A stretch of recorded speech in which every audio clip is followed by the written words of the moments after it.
Hello, and welcome to this. We're doing a movie review again. Yes, it is Trainspotting, directed by Danny Boyle, produced by Andrew McDonald, screenplay by John Hodge, based on the book by Irving Welsh. This was released in 23rd of February 1996. It was, like I say, the Friday after my birthday, so I went and saw this on the day of release. It was one of those the old days when I had a life and we used to go places before the kids. You know when you used to do things when life had meaning and you had a job. Choose life, choose a job, choose going to the cinema, choose seeing Trainspotting. See what I did there? You see what I did there? I didn't choose life.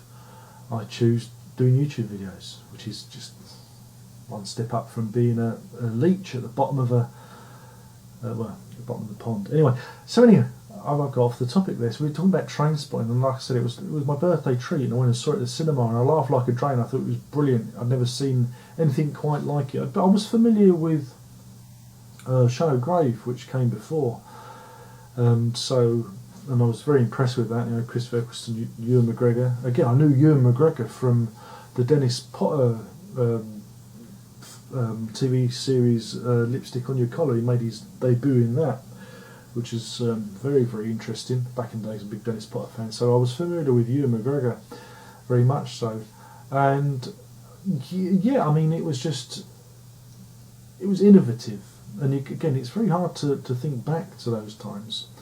It's a combination of editing, angle, the way they use angles and just jump cuts, and it's all there. It's very hyper. I don't usually like films that are hyper, but then hey, I'm a big fan of Russ Meyer, and if you've seen any of his movies, you know that he's the perfecter of the jump cut. So yeah, I mean, what I liked about it was very funny, even though it was about drugs. And this was a time when people were banned, in films and on TV, from even showing drug paraphernalia. So we've come to be a bit more enlightened about drugs now, thank God. And I think it's probably for the betterment. And so it was quite an eye-opening movie to see, on a certain level, if you're not familiar with that whole world. So it was almost like a documentary. But it had great humour about it, and the people in it, the characters that were drawn, are very human. And it shows you, of course, the failings of humanity. And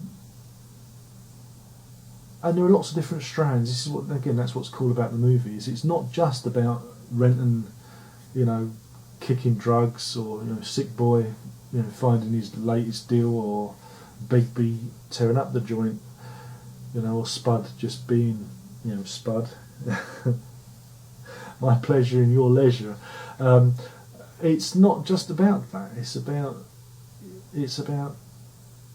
what makes these people who they are, and what propels them forward. It isn't, like I say, it ends up turning into a very different kind of movie towards the end of it.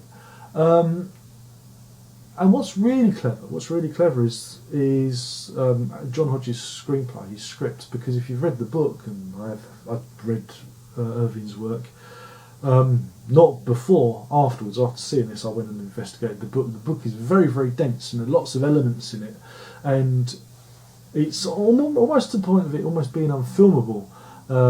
Again, there's lots of the Scottish patois lingo. It's written in that style.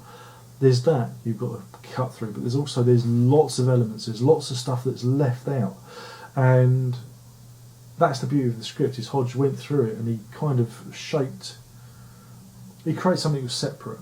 It's a bit like the various versions of Hitchhiker's Guide to the Galaxy. There are, whatever different format it is, the story is similar but different, and that's the same with this. He managed to, out of this great big literary work, he carve and hewn out of the literary rock, carved this movie, and it's he done a great job, I think, and I think that's why Irving Welsh even appears in it as Mikey, whatever his name is. I've forgotten character's name, but yeah, Irving Welsh appears in it, and I think so does Irving Welsh's dad. He plays the judge, if my memory's right, probably wrong. And also you've got the soundtrack. One of the first films to really, just get soundtrack right. Yeah, no, there are other films that use music really well, but I think this film did a lot to put movie soundtracks front and centre because it used contemporary and old music, like Iggy Pop's "Lust for Life." Just that again, as the opening in the opening crawl, it shows you the speed of the film. So yeah, it's remarkable. In hindsight, yeah, it's dated a little bit because again, everybody else has come out and almost copied the style of it. What they did is they created a almost like a style of filmmaking, and a lot of films borrowed heavily from it. I'm not saying what they did was unique because all the tropes are there, all the stylistic ticks that they use have already been used before, but they pull it all in together. And and again, it's 90 minutes long, which everybody knows is 93, but 90 minutes is the perfect length for a film. Once you start heading towards 2 hours, it better bloody be good. And after 2 hours, you're never in trouble. So 90 minutes is perfectly crafted. It doesn't outstay its welcome. There's lots of humour, very black humour, so very British, and you've got a combination of imagery, soundtrack, Perfect Day as Renton falls into the carpet, as he descends into his drug euphoria. There's so many bits in this that are quotable, and you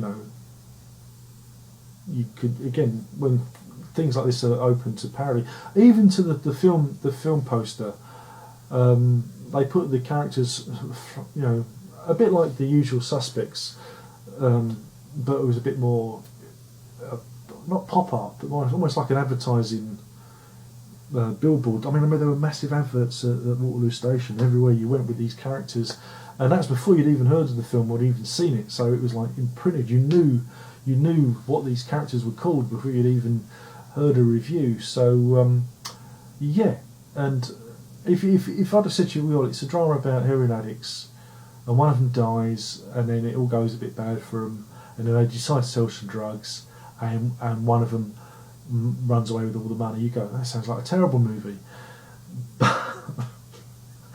Again, Danny Boyle has the golden touch. They did it with Shallow Grave. Shallow Grave is another film about people who are horrible. They're horrible people, but they're compelling. It's an interesting situation which would all have a moral dilemma that we could all find ourselves in.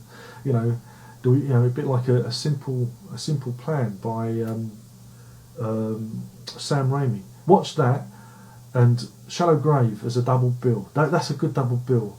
The late Bill Paxton's in it with Billy Bob Thornton. They play brothers. It is just a really good film with Shallow Grave.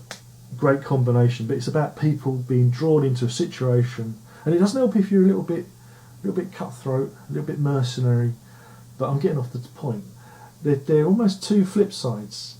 These people are human, whereas people in Shallow Grave are quite nasty. Even though these people live at the bottom and are in a terrible position, they have a certain humanity about them, and that's what's the beauty of the film. They make you sympathise with these people, and they turn the addict into a person, because again, addiction is an illness, and there you go. There will be people that argue that it isn't, but I think all addiction needs to be treated as an illness. But yeah, it's and it's the talent as well. You've got Ewan McGregor, Ewan Bremner, Jolly Lee Miller, who plays the proper Sherlock Holmes at the moment, doesn't he? Kevin McKidd, who's done well, and Robert Carlyle again, the mate who also had a hit after this with with the stripper comedy, the one, which again he didn't think was ever going to make it to the screen because it's such a bad film, the Full Monty. So yeah, Carlyle was riding the wave with this one. Yeah, I think it has dated a little bit, and I can't wait to see the sequel when it comes out on Blu-ray, because I don't always go to the cinema these days. Morning showings. If cinemas did morning showings for mums and dads who have kids, I'll tell you, I'd be at the cinema every week. I would. So anyone out there listening in Filmland, But yeah, it is a truly great film. If you haven't seen it, it's one of those. I think it's a must-see film, and it's certainly created a whole genre of movie. You know, people have used this and copied it. Again, the pacing of things and the way music is used in movies, and again, it's full of buzzwords. Again, it's almost like pop art. It's like pop art meets film. Very pop culture, and I've got great fond memories of it. It's probably aged a little bit bad now, but then all classic films age, don't they? Thumbs up, five Rentons out of 5. Of course, it scores easy, and of course the soundtrack album is well worth the purchase. So that's it. My name's been Darren. I've been talking about Trainspotting from Danny Boyle and Co., who had a good run of films. Up until, was it A Life Less Ordinary? That wasn't very good. I enjoyed The Beach though, with old Leo. And the book that was good. So there you go. Thanks for joining me here. So one more thing to say, that is ta-ta, and hopefully we'll do this again soon.